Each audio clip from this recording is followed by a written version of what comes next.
Kumusta mga kanoise? Welcome back sa ating YouTube channel, Filipinoises. So ngayong araw, another update naman tayo about politika ng ating bansa. No? So ang bidyong to ay mula kay The News Board na naman. So meron itong pamagat na kakapasok lang pinalayas na PBBM matapos paninira ni Duterte na bigla, grabe, tobats, Philip, iyak. So, yan yung panonoodin natin, men. Bibigyan natin ng reaction. Ano? So, tingnan natin kung ano yung nakapaloob sa video to. So, bago natin simulan, The News Board, supportahan nyo yan. Tapos, syempre, kung trip nyo ng mga ganitong reaction video, may kasama kayong manood, huwag nyo na rin kalimutang supportahan yung YouTube channel natin, Filipinoise. So, mga kanoise, hindi na natin ito patatagalin pa. Simulan na natin. Baka agawin pa ng China. Again, ang pamagat ng video ito, kakapasok lang pinalayas na PBBM matapos paninira ni Duterte na bigla, grabe, Tobats, Philip, iyak. So, kilala nyo naman siguro si Tobats at Philip. Ano? So, again, The News Board, Filipinoise, like, comment, share, subscribe. Start. Ito ang mainit na balita at trending ngayon sa mundo ng social media. Duterte, tanggal ang maskara dito. Matapos umusok sa galit itong kampo ng Duterte dahil sa birada ni Pangulong Marcos, abay digong muling bumanat sa Pangulo. Meron isang presidente na talagang pangat. Maging ulol si Marcos. Paulit-ulit talaga yung term nila na pengag, ano? So, ewan ko. Siguro siya ng 80. Pero pagdating sa panahon na yan, hindi na siya gumagalaw. At dahil nga sa matinding paninira, abay heto naman ang buwelta ni attorney sa mga patutsyada ni Digong. Talagang matindi na yung mga tirada ni PBBM. Ayun naman, si Duterte naman ang nag-counter. Kaya lang, wala namang ibang isyong magamit. Pinuhay na naman uli yung issue ng bangag daw si PBBM. Kasi sabi ni... Tsaka nakakatawa dyan, men. Yung B na term, yung bangag na term na yan, parati nilang inuulit-ulit. Tapos kapag tinatanong na naman sila ulit ng, for example, magigipit na naman sila, tatanungin sila, gaya nung video ni Duterte na tinanong siya kung ano yung tawag dyan, totoo ba yung bangag na yan? So, itinanggi ni Duterte. Diba? Sabi niya, oh, bakit hindi naman totoo yun?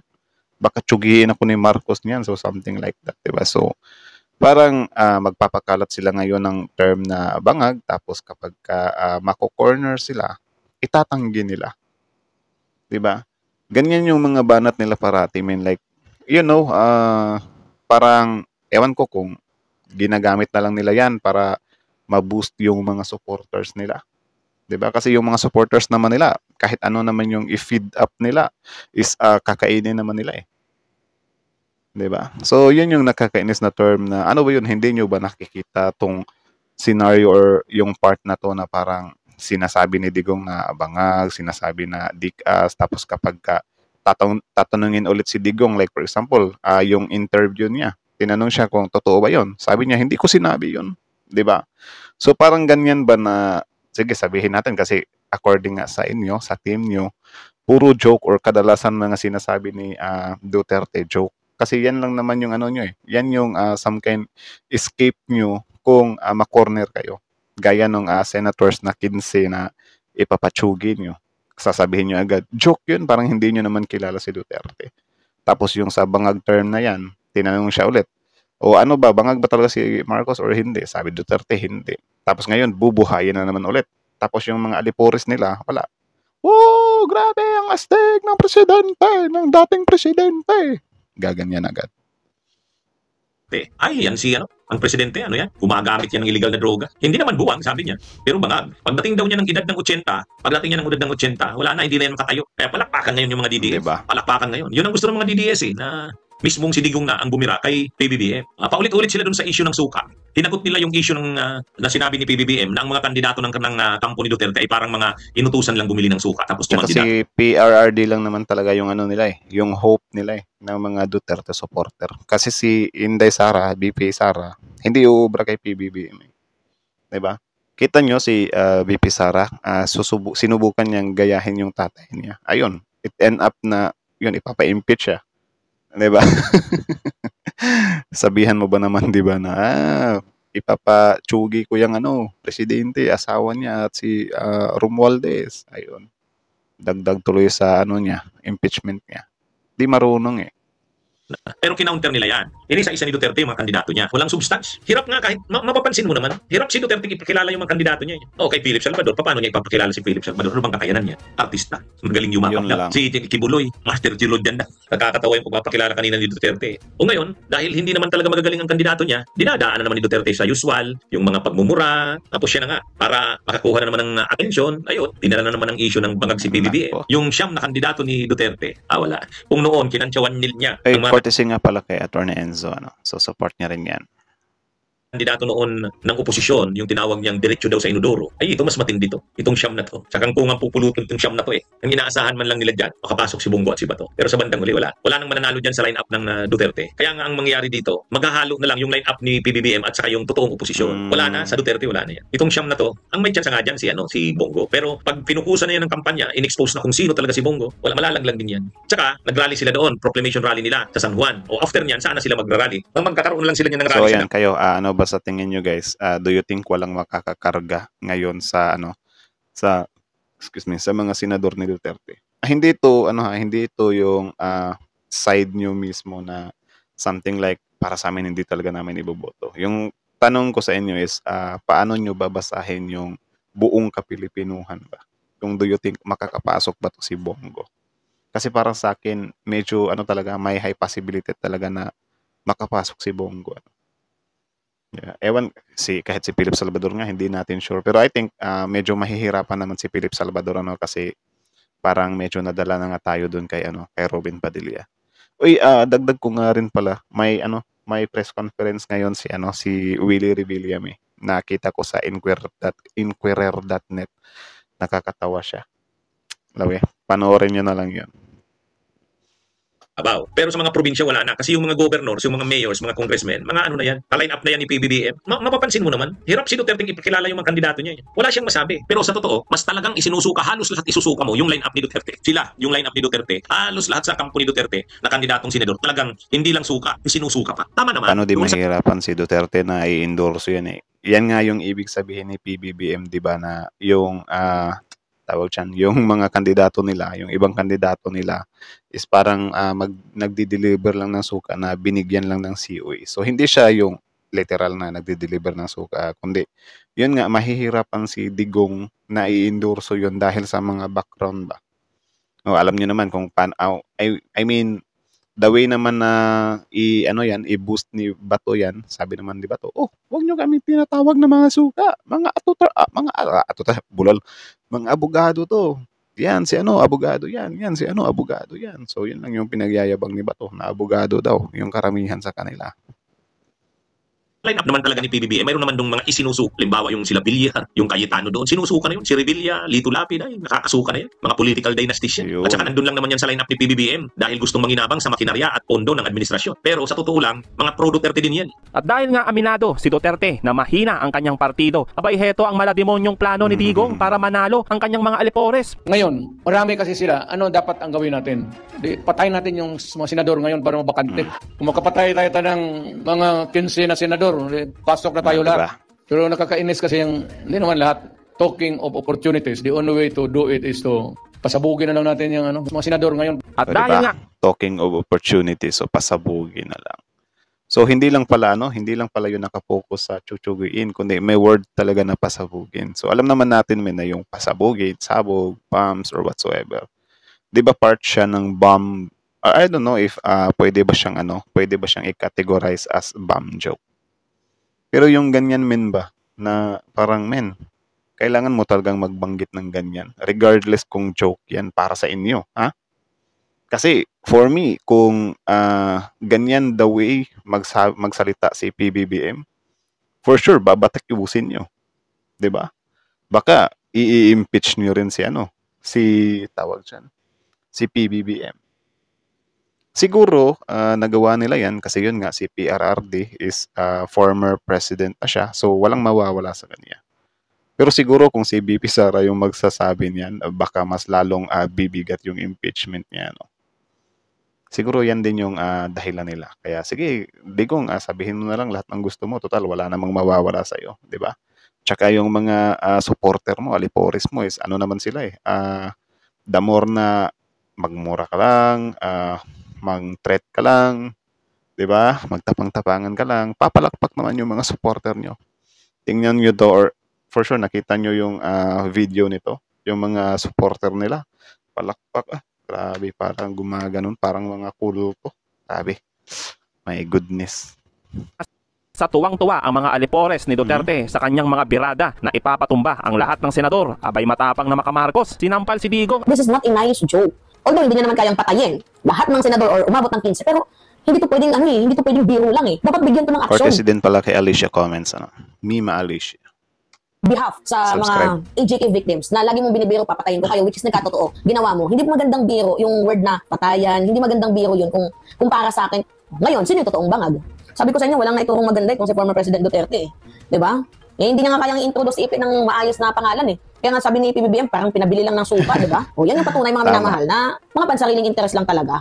Mga hangol, uhaw, sa kapangyarihan, yung mga ganyang tao na ipapapatay mo si ganito ganyan para magkaroon ng slot. Diba? Kung sino man yung malakas na kandidato sa pagkasenador ni PBBM or malakas na senador na tumatakbo, I think mga minamahal gustong ipapatay ni former President Duterte. Kaya tapos yung mga DDS tuwang-tuwa pa, naku po, grabe no? Matapang lang sa kapwa Pilipino pero sa ibang dayuhan, Yun, pero hindi nagkaroon. nabisto. Diyan ako isa talaga, ito yung isang part talaga ng ano ko na bakit medyo nawawalan ako ng sa Duterte administration na parang hindi kasi natin hindi natin siya maintindihan na willing siyang tsumugi ng kapwa Pilipino kahit na nasa baba lang 'yan.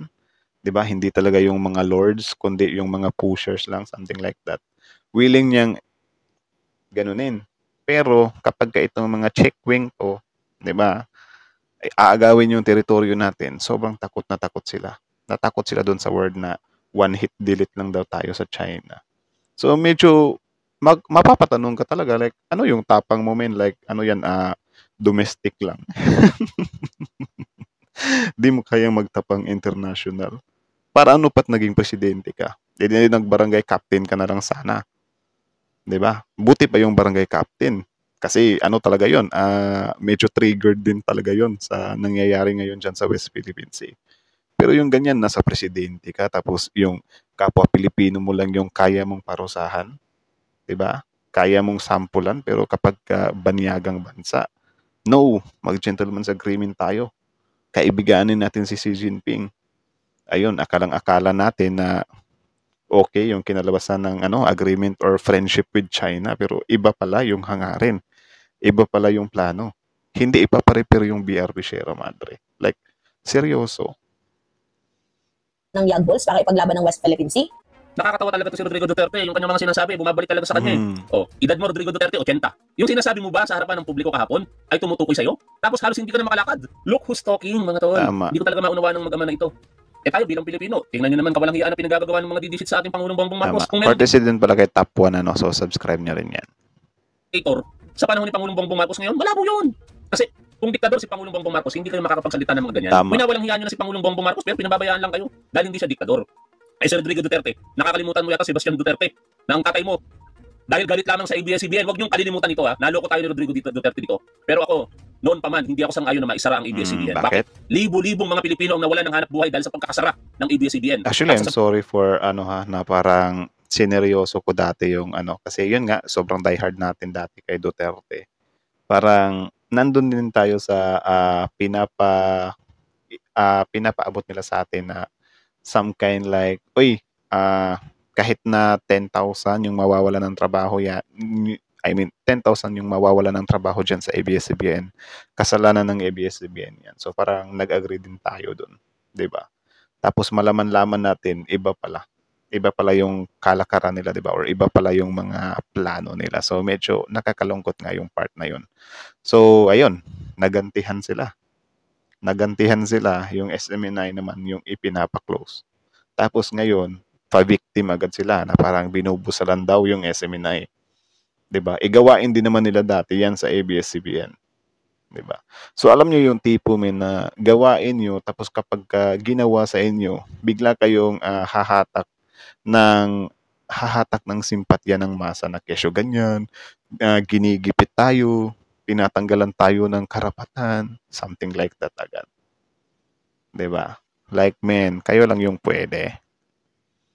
Sabihin nila, hindi rin nagbabayad ng tax. Malinaw naman na ayos ng ABS-CBN ang problema nila.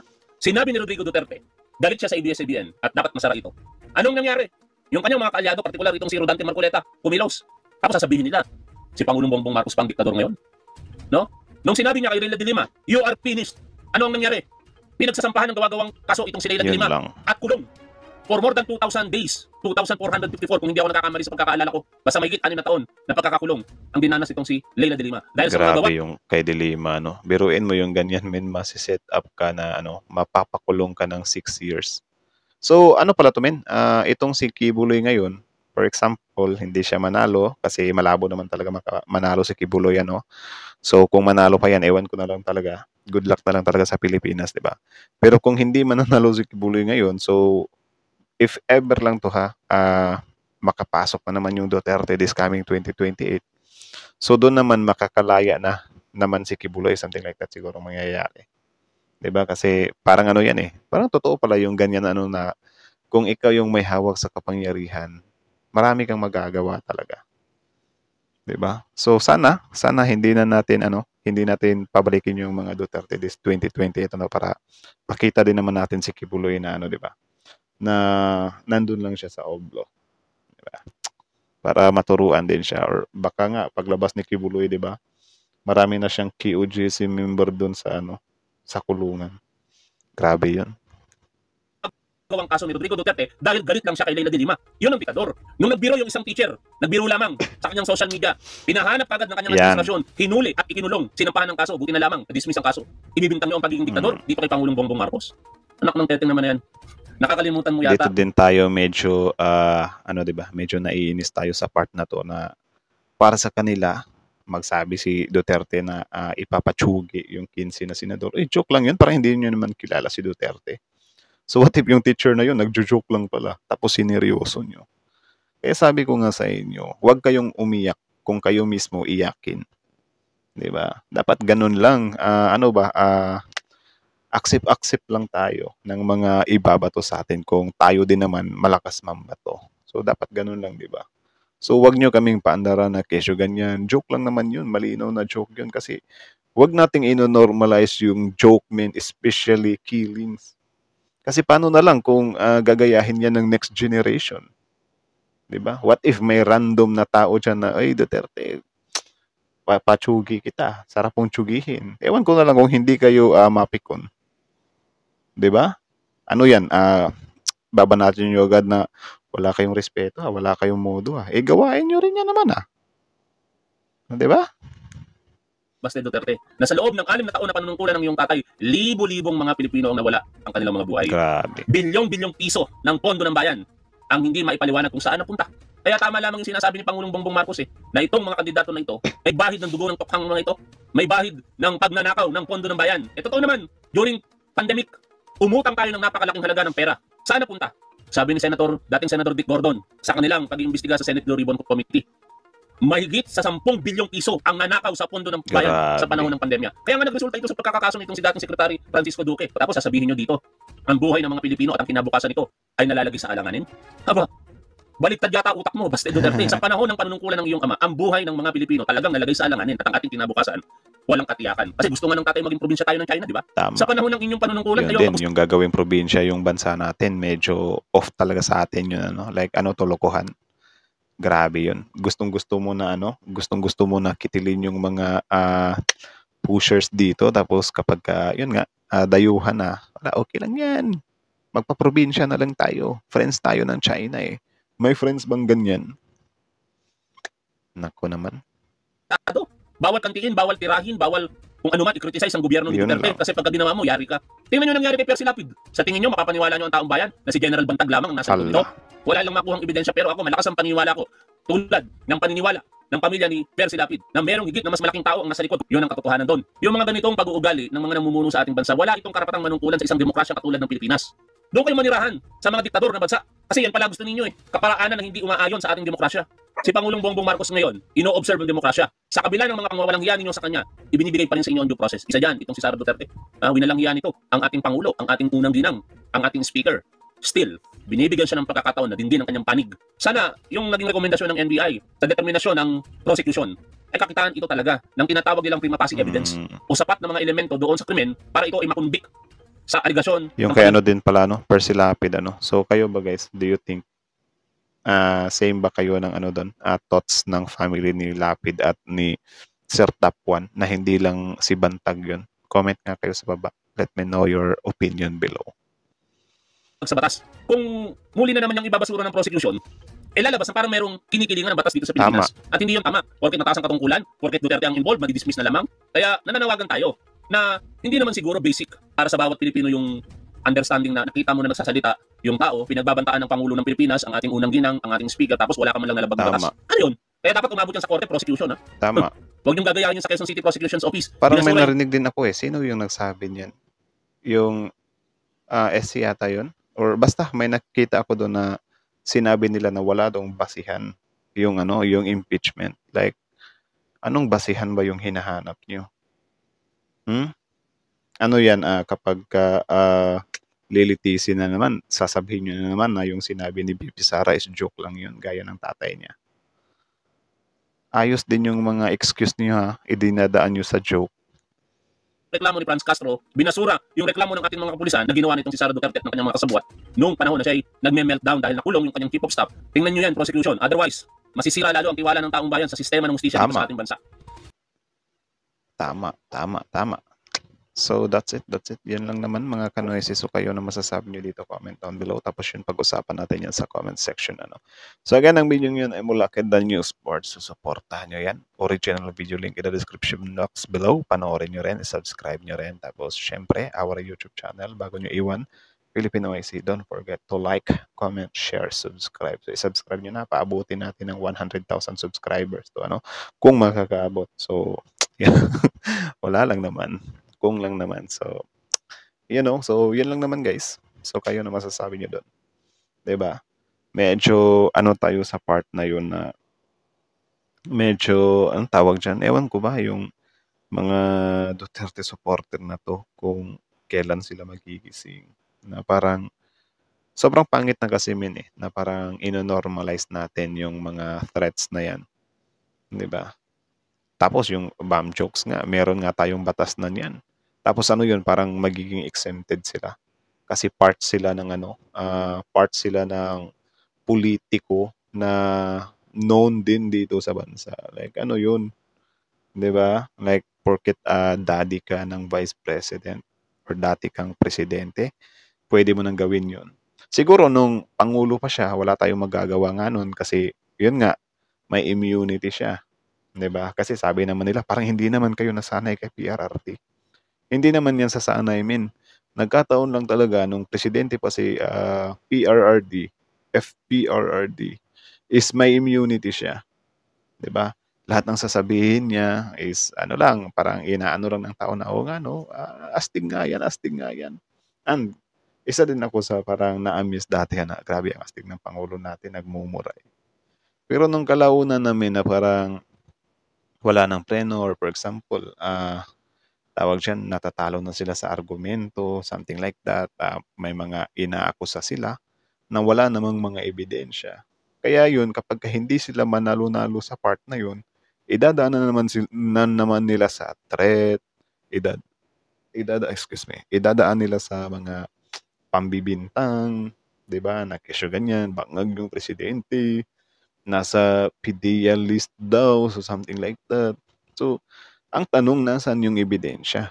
Kasi mahirap naman yung mahirap naman yung puro ka lang salita na ito nakita ka namin nasa nasa drug list ka, something like that. Ito nakita ka namin bangag ka. Pangit yung ganun na parang lang, may mabintang ka lang kasi syempre sa sobrang sikat mo nga ang supporter mo kahit anong sabihin mo, yun yung paniniwalaan. 'Di ba? So buti nga yung mga supporter nyo kasi sobrang dali lang paniwalain. Can you imagine that? Yung full-blown video nila dati, may full-blown video. Tapos nung paglabas, edited lang pala. 'Di ba?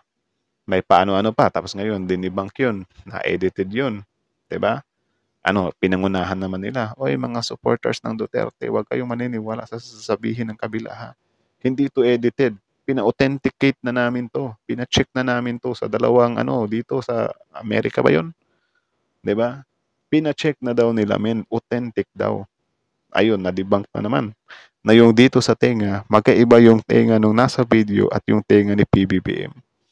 Ano yun, nung makita ni PBBM yung video na yun, nagpapalit ng tenga si PBBM. Ano yun, magic? Tapos syempre, yung mga alipores nila, may isa pa nga doon na nagsabi na, ano bang yung gusto nyong ebidensya? Pakitaan kayo ng ebidensya, sasabihin yung fake news, sasabihin yung edited. E-edited naman talaga. 'Di ba? Tapos yun nga, nakakatawa pa nga yung sa yung sa PIDEA na list daw, something like that. Amazing. Kasi mayor pa daw si Duterte, nakita niya na daw yung list, something like that. So grabe, may power na pala siya dati nung mayor pa siya. So ano yung use ng power niya kung ngayon hindi niya naman talaga maipakita yung evidence, 'di ba? Mahirap kasi yung sa bibig mo lang sasabihin eh. Siguro mapapaniwala mo yung mga supporter mo kasi diehard nga sila, 'di ba? 100% nakasuporta nga sila sa iyo. Pero yung mga tao na nasa ibang side, 'di ba? Kalaban nyo, paano nyo yun paniniwalain? 'Di ba? So yun lang naman. So kayo ano masasabi nyo dito? Comment down below. Anyways, dagdag ko lang. Yun nga, sabi ko sa inyo, merong interview si Willie Revillame. Interview ba yun? Or nagpa-press conference kasi siya. So puntahan nyo lang doon sa sa inquirer.net. Panoorin nyo yun kasi grabe talaga, men. Good luck talaga sa Pilipinas kapag nakalusot yung ganyang senador na yun nga, grabe, binabahan ng comment kasi na parang Robin Padilla 2.0, Robin Padilla 2.0.